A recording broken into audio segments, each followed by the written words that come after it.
Salam, selamat bertemu kembali Bapak Ibu Saudara-saudariku yang terkasih dalam Kristus, dalam channel kita, channel Langsung Sitorus ini yang kita gunakan untuk merenungkan apa yang menjadi evangelium yang akan dikhotbahkan pada minggu setelah hari ini. Dan kiranya kita diberkati oleh Tuhan. Dan kami mohon kesediaan saudara-saudara untuk subscribe bagi yang belum subscribe. Dan terima kasih kepada yang sudah mensubscribe-nya sampai membunyikan loncengnya. Dan saya harapkan agar kita semua mau membagikan video ini kepada kawan-kawan kita. Walaupun sudah banyak didengar video-video yang lain tentang perikop yang akan kita renungkan, tapi sedikit banyak ada hal yang baru yang dapat kita temukan dari video kita kali ini. Untuk memulai perenungan kita, Bapak Ibu Saudaraku yang terkasih, mari kita terima penyertaan dari Tuhan kita. Kasih karunia dari Tuhan kita Yesus Kristus, kasih setia Allah Bapa dan persekutuan Roh Kudus, kiranya memberkati dan menyertai kita semua. Amin. Perikop yang akan kita renungkan, Bapak Ibu Saudara, ditentukan dari Wahyu 21 ayat 1 sampai 4. Mari kita baca dan camkan apa yang tertulis di dalam, yakni bagian daripada apokaliptik yang disampaikan oleh Yohanes yang diberi judul oleh Langit yang Baru dan Bumi yang Baru, yang terdiri dari 27 ayat sebenarnya, tapi yang akan kita renungkan hanya ayat 1 sampai 4. Ayat 1 sampai 4. Lalu aku melihat langit yang baru dan bumi yang baru, sebab langit yang pertama dan bumi yang pertama telah berlalu, dan laut pun tidak ada lagi. Dan aku melihat kota yang kudus, Yerusalem yang baru, turun dari surga, dari Allah, yang berhias bagaikan pengantin perempuan yang berdandan untuk suaminya. Lalu aku mendengar suara yang nyaring dari tahta itu berkata, "Lihatlah, kemah Allah ada di tengah-tengah manusia, dan Dia akan diam bersama-sama dengan mereka. Mereka akan menjadi umat-Nya, dan Ia akan menjadi Allah mereka.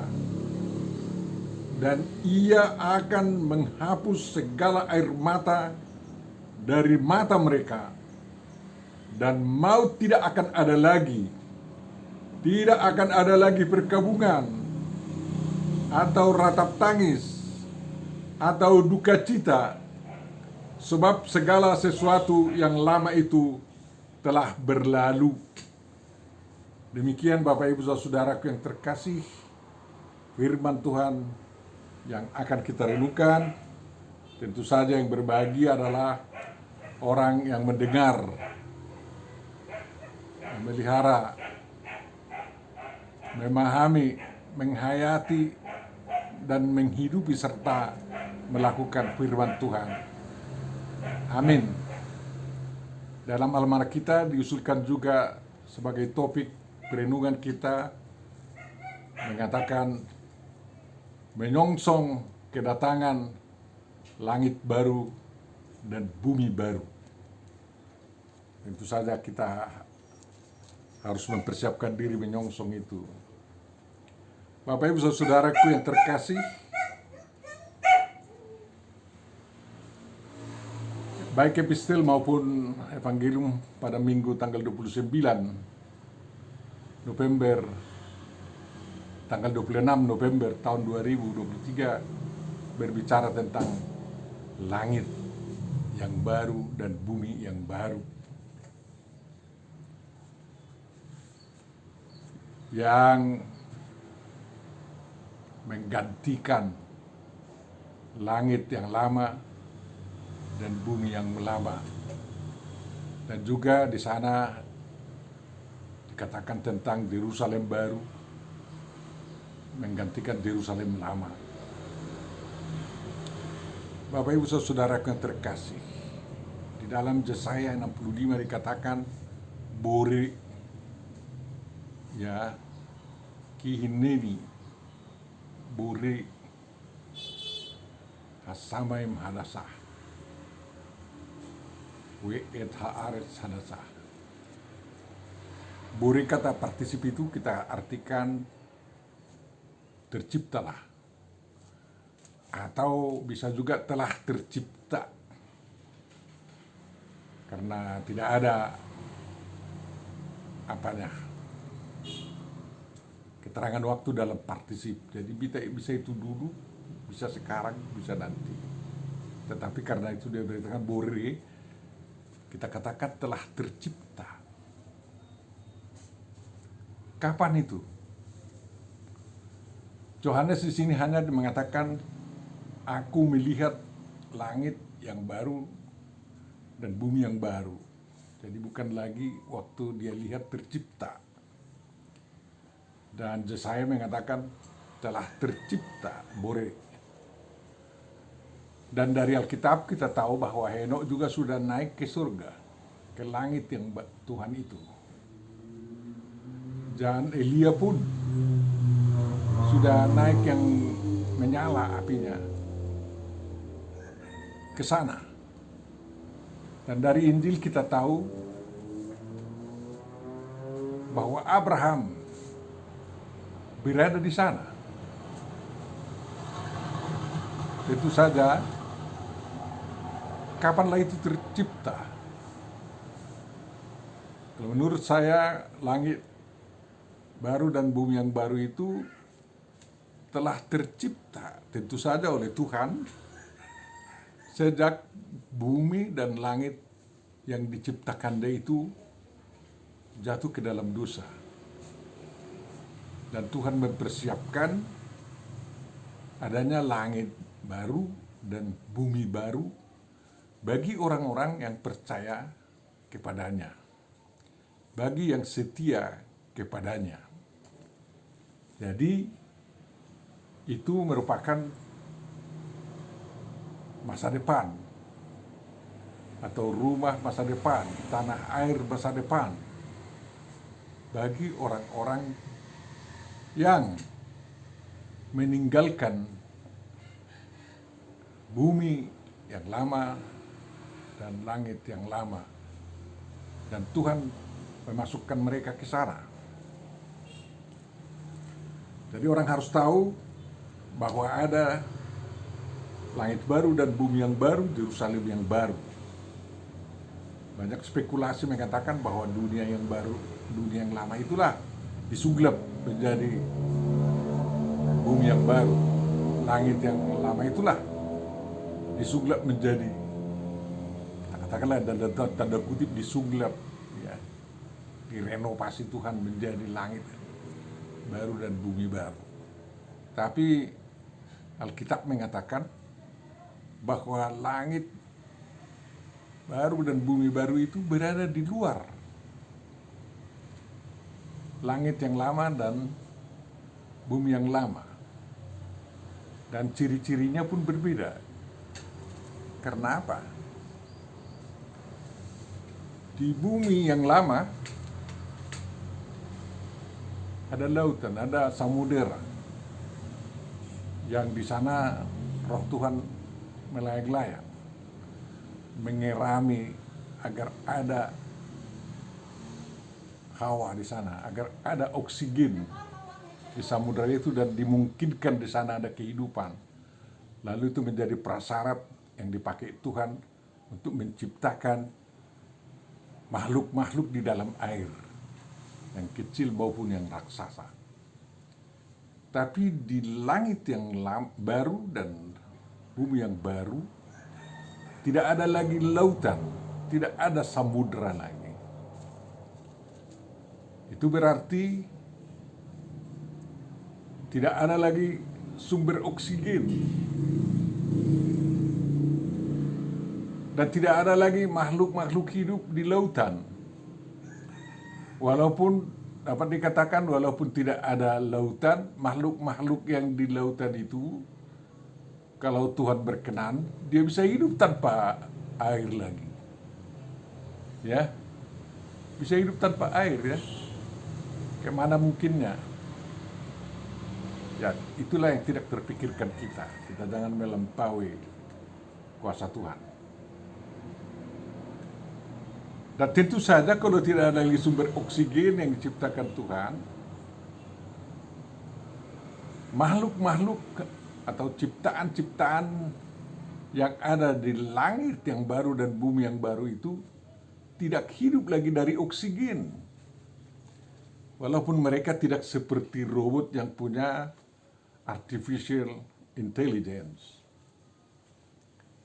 Tapi mereka semua mempunyai tubuh kemuliaan dan roh kemuliaan.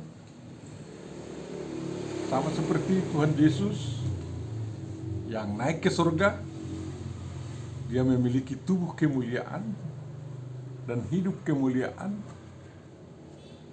di surga. Dan dia pun datang kepada murid-muridnya ke dunia dalam tubuh kemuliaan dan keberadaan yang penuh kemuliaan. Tentu saja di langit yang baru dan bumi yang baru itu tidak diberitahu apakah ada lagi matahari.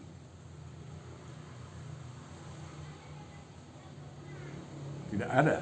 Di langit yang lama dan bumi yang lama ada matahari dan bulan dan bintang-bintang.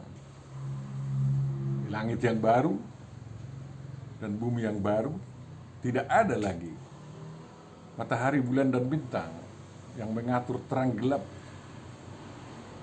Tapi bagaimana di langit yang baru dan bumi yang baru? Tentu saja seperti pada penciptaan. Sebelum ada benda-benda penerang, sudah ada terang. Dan Tuhan itu adalah terang. Makanya langit yang baru dan bumi yang baru secara logis adalah diterangi oleh terang Tuhan. Dan itu yang paling indah, Bapak Ibu Saudara yang terkasih. Tentu saja ada tanam-tanaman, ada hewan-hewan, tapi semua mereka dalam wujud yang baru. Ya, sebab dikatakan segala sesuatunya dijadikan baru.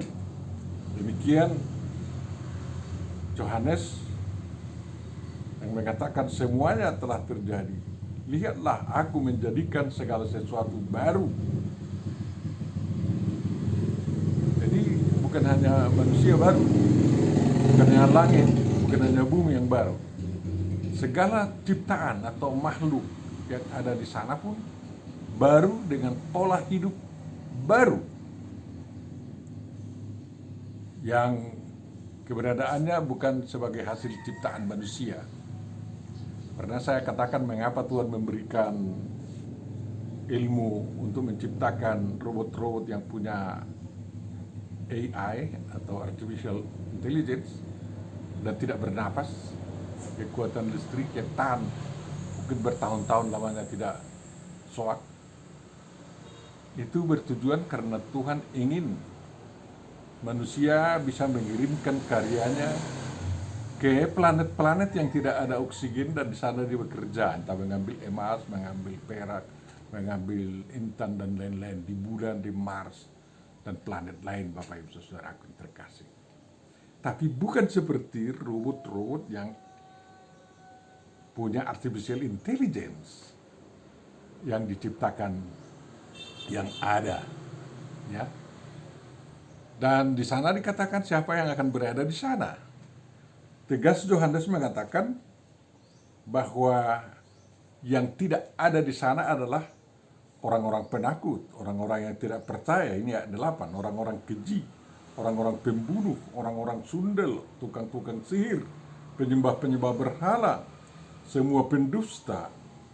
Tidak ada bagian mereka di dalam langit dan bumi yang baru, melainkan bagian mereka adalah di suatu tempat yang juga diciptakan oleh Tuhan, yakni di lautan api, ya, lautan yang menyala-nyala oleh api dan belerang, yang dikatakan oleh Yohanes sebagai kematian yang kedua. Jadi setelah mati, orang-orang berdusta dan penjahat-penjahat itu dibuang ke lautan api yang menyala-nyala. Dan itu yang kita kenal sebagai Hades atau Sheol menurut bahasa Yunani dan bahasa Ibrani. Langit yang baru dan bumi yang baru itu bisa kita katakan sebagai Firdaus, sebagai bagian dari surga. Ya. Dan Yohanes berbicara juga tentang kerajaan 1000 tahun. Dan di sana ada habis 1000 tahun baru penghakiman terakhir. Dan orang-orang yang selamat itu, ya, dimasukkan ke surga kekal ya, yang sekekal-kekalnya. Mengapa harus ada Firdaus dan ada Sheol, ada Hades, atau dalam bahasa Indonesia dikatakan dunia kematian, itulah Sheol, alam barzah. Jadi agama siapa yang mengajarkan manusia ini setelah mati di alam barzah dan di sana menunggu-nunggu hari kebangkitan, ya itulah mereka lah itu. Kalau kita enggak, Tuhan Yesus mengatakan, hari ini engkau bersama saya di Firdaus. Apa itu Firdaus? Ya, tempat sementara menuju surga kekal ke seberang. Ya, dan itulah paling indah. Bapak Ibu saudaraku yang terkasih, kita tahu penghakiman terakhir pasti ada. Makanya ada langit yang baru sebagai tempat yang lolos, dan ada neraka kekal sebagai tempat hukuman bagi orang-orang yang menantang Tuhan. Di dua tempat itu ada kehidupan di neraka dan kehidupan di surga, ya kan? Maka hati-hati waktu berdoa, berikanlah kehidupan kekal kepada kami. Belum tentu itu kehidupan kekal di surga, ya, itu kebahagiaan. Nanti dikasih sama kau kehidupan kekal di neraka, di mana terjadi kertakan gigi dan tangisan dan ratapan. Bapak Ibu saudaraku yang terkasih, langit baru dan bumi baru dijamin ada. Itu bukan hoax, bukan hanya buah bibir atau apa ya, kata-kata kita manis. Dan tentu saja bumi yang lama dan bumi yang dunia atau langit yang lama dan bumi yang lama itu akan tinggal. Di Tesalonika dikatakan bahwa apabila Tuhan Yesus datang, bagi orang-orang percaya itu diubahkan mendapat tubuh yang mulia dan mereka diangkat. Tentu saja mereka masuk ke langit dan bumi yang baru itu.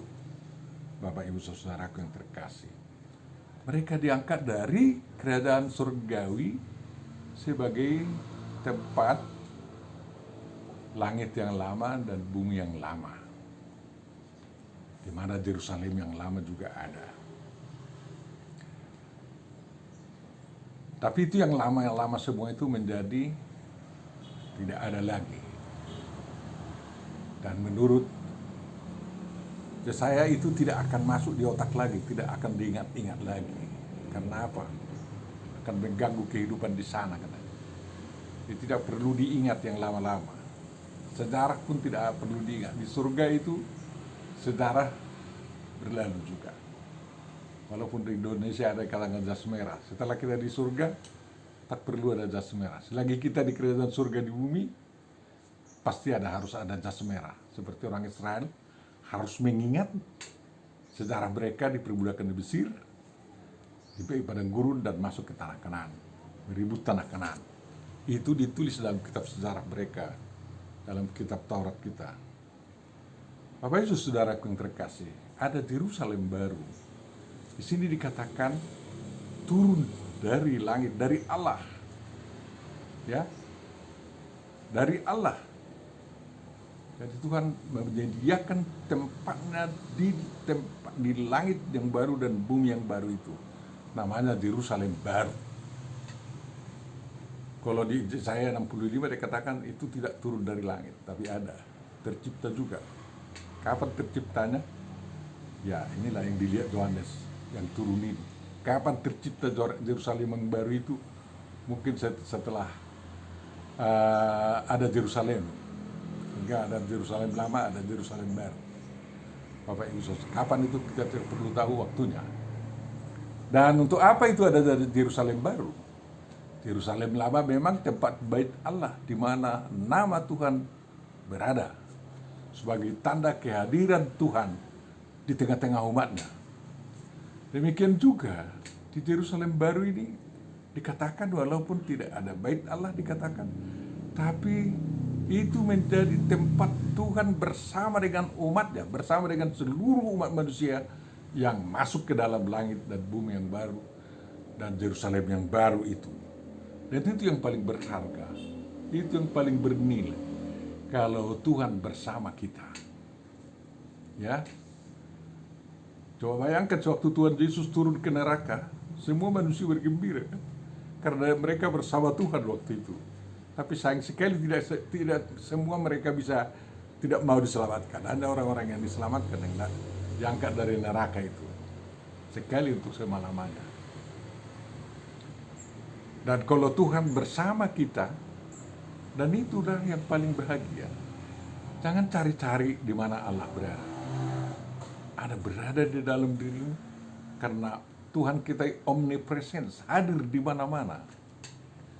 Makanya kalau ada rumah Tuhan dibangun oleh orang percaya, itu sebagai pertanda bahwa Tuhan hadir di tengah-tengah umatnya. Tempat kita menjadi Yerusalem baru dan di mana kita berada di langit dan bumi yang baru. Bapak Ibu Saudara yang terkasih, maka berlomba-lombalah membangun rumah tempat tinggal Tuhan, kemah Tuhan, karena itulah kemah Tuhan. Tentu saja Tuhan tidak terikat di sana, bisa kemana-mana pergi ya. Hanya apabila kita ingin Tuhan betah bersama kita, tetapi pasti kita hidup di dalam Dia, kita hidup dalam kehendaknya. Ya, Tuhan dikatakan pada khotbah hari Minggu yang lalu, kamu harus melakukan perintah, ketetapanku dan hukum-hukumku, katanya. Di sorga ada hukum-hukum Tuhan. Yang paling berlaku adalah kasihilah Tuhan Allahmu dengan segenap hatimu, segenap jiwamu, dengan segenap kekuatanmu, dan dengan segenap nyawamu. Ya. Dan kasihilah sesamamu seperti dirimu sendiri. Berbuatlah kepada orang lain, ya, seperti kau kehendaki mereka berbuat kepadamu. Hukum ini tidak berlawanan atau tidak bertentangan, tetapi berlaku terus baik di kerajaan surga di bumi maupun di kerajaan surga di langit yang baru dan bumi yang baru di Yerusalem yang baru. Itu yang harus kita lakukan, Bapak Ibu, saudara-saudaraku yang terkasih. Jadi, undanglah Tuhan datang bersamamu karena Dia mau. Ya, baik di bumi ini sekarang, karena kita berada dalam kerajaan surga yang ada di bumi, dan nanti di masa depan kita, Tuhan selalu bersama kita. Kalau Tuhan itu Immanuel, ya, kita tidak kekurangan apa-apa. Seperti dikatakan dalam Yesaya itu, kita tidak kekurangan apa-apa. Seperti dikatakan minggu yang lalu, kita kenyang sekenyang-kenyangnya. Harta kita bisa bertambah banyak. Harta mulia dia, bukan harta yang fana, ya. Harta kita bisa, tapi apakah perlu itu untuk kita? Harta fana dari dunia ini tidak ada gunanya kita bawa ke surga. Tapi karena Tuhan sudah menyediakan segala sesuatu jadi surga, dan kita bisa memilikinya bersama saudara-saudara kita yang lain, ya untuk apa yang kita bawa dari surga itu? Makanya, ya, Ya, ada orang yang memang di sana tinggal hanya kain kafan aja, Tuhan Yesus hanya kain kafan aja. Kita masih ada peti mayat dan kadang-kadang ditaruh Alkitab di sana, buku ende, sepatu, apalah, jas, dan lain-lain. Ya. Kita katakanlah itu oke lah, gak apa-apa. Tapi itu bukan dibawa ke surga. Dia akan busuk di tanah. Yang dihadiahkan Tuhan, dianugerahkan kepada orang yang mati dalam Tuhan itu adalah tubuh kemuliaan. Makanya kita bersyukur kepada Tuhan kalau saudara-saudara kita yang mati dari dulu dan sekarang dan kita mengenang mereka pada hari ini, mereka sudah diubahkan mempunyai tubuh kemuliaan dan Tuhan membawa mereka ke Yerusalem yang baru, ke tempat Tuhan berada. Ya, ke tempat Tuhan berada. Kita pergi ke kuburan untuk mengenang bahwa saudara kita itu, keluarga kita itu sudah berada bersama Tuhan di langit yang baru dan bumi yang baru, di Yerusalem yang baru, di tempat tinggal Tuhan di mana berada. Ya, di situ jangan nggak ada lagi demarkasi antara orang Afrika, orang Asia, orang Amerika, nggak ada lagi, nggak ada batas-batas negara di langit dan bumi yang baru ya. Tapi pusatnya memang ada Yerusalem yang baru. Itu apa itu dikatakan dari Yerusalem? Biar Tuhan berorientasi kepada firman Tuhan. Ya. Baik di bumi, apalagi nanti di surga. Tidak berorientasi kepada New York atau tidak berorientasi kepada Moskow. Walaupun di sana banyak sekali yang luar biasa. Tidak berorientasi kepada ibu kota negara di Arab sana atau di mana-mana lah ya, di Asia. Tidak berorientasi kepada Beijing, walaupun ada hukum-hukum di sana ya. Ya, tetapi mengapa ada Yerusalem baru? Agar kita tahu bahwa hidup kita ini perlu berorientasi kepada kebersamaan kita dengan Tuhan di bumi ini, di Yerusalem, di mana kerajaan surgawi itu berada, di mana kita berada, dan di sorga di mana Yerusalem baru ada. Itu menjadi tugas kita, Bapak Ibu Saudara. Begitu indah itu. Kita tidak usah lagi menambah-nambah keindahan Yerusalem baru itu. Secantik perempuan yang didandani mau menikah dengan calon suaminya. Dan di Alkitab diajarkan bahwa Tuhan Yesus mempelai laki-laki, Urianya menjadi mempelai perempuan.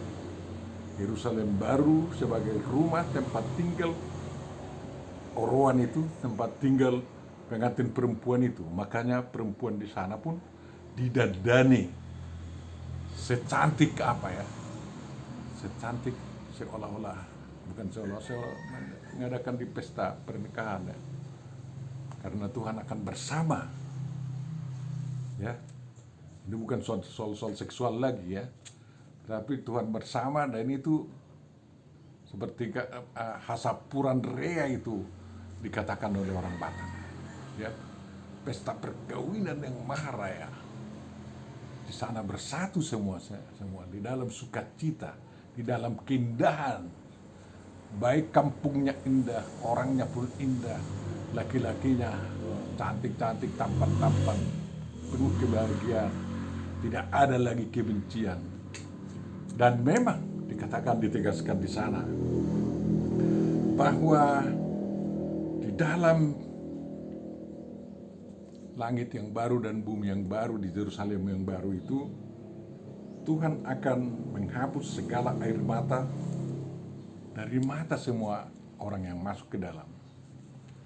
Dan tidak ada lagi maut, tidak ada lagi perkabungan, tidak ada ratap tangis dan duka cita. Maut yang kedua terjadi di alam maut itu, di mana dikatakan tadi, di dalam lautan yang menyala-nyala oleh api dan belerang. Di situ kematian yang kedua. Tetapi di Yerusalem baru, di di bumi yang baru, ada semacam kematian memang untuk pergi yang harus dilintasi masuk ke dunia yang paling kekal itu, ke surga kekal, ya maha kekal itu. Dan Bapak Ibu Saudaraku yang terkasih, mengapa tidak ada lagi tangis, ratapan, perkabungan, dan maut? Karena apa? Karena Tuhan menghapus segala alasan yang membuat manusia mengalami hal-hal sedemikian. Dihapus semua. Dosa tidak ada lagi, kematian di bumi tidak ada lagi, kecelakaan tidak ada lagi, dan lain-lain, dan lain-lain. Yang menyebabkan air mata bercucuran tidak ada lagi di sana. Ya, jadi bukan tidak, Tuhan tidak mengambil sapu tangan atau tisu dilap semua mata orang-orang, tidak, terlalu capek lah itu. Tapi Tuhan menghilangkan segala alasan, segala penyebab yang membuat ada air mata seperti ada di dunia. Tetesan air mata, tangis, perkabungan, maut, dan lain-lain. Itu yang dihapus oleh Tuhan sehingga tidak ada duka cita. Dan katakan di dalam Yesaya, sukacitalah yang menyertai semua di sana. Bahkan Tuhan bersama semua orang yang ada di dalam di sana, semua ciptaan yang ada di sana, bersukacita. Dan itu yang paling indah. Kalau Tuhan mau bersama kita bersukacita, baik sekarang pun maupun nanti, maka undanglah Tuhan bersama dengan Anda bersukacita. Dan itulah kehidupanmu yang terindah. Cicipi di bumi ini pendahuluan daripada langit yang baru dan bumi yang baru serta Yerusalem yang baru itu. Dan nanti seperti kawan-kawan kita yang nama-namanya kita kenang sekarang dalam minggu ini karena mereka sudah meninggal, bahwa mereka sudah mendapat tubuh kemuliaan dan bersama-sama Tuhan sekarang di Yerusalem, di langit yang baru dan bumi yang baru itu. Tuhan, terima kasih atas kebaikan-Mu menyediakan bagi kami tempat seperti Kau janjikan. Yohanes 14:32 itu banyak tempat yang Kau janjikan dan tidak kekurangan pun bagi manusia yang setia mengikuti Kau sejak manusia Kau ciptakan sampai sekarang dan sampai kapanpun. Tempat orang-orang percaya di langit dan bumi yang baru, Yerusalem yang baru, tidak kurang suatu apapun. Terima kasih Tuhan atas kebaikan-Mu yang luar biasa itu. Dan kami mohon penyertaan-Mu dengan kuasa Roh Kudus-Mu dan firman-Mu, agar kami tetap mengarahkan hidup kami dan langkah kehidupan kami menuju kehidupan kekal, kebahagiaan kekal yang ada bersama-Mu di Yerusalem baru, di langit dan bumi yang baru itu. Terima kasih atas pengampunan dosa-dosa kami sehingga kami layak di hadapan-Mu. Lindungi negara kami Tuhan. Jadikan negara kami sebagai pendahuluan dari Firdaus itu, sehingga orang-orang bisa berbahagia masuk surga kekal kelak. Yesus Kristus, sempurnakan doa kami dan kabulkanlah. Amin.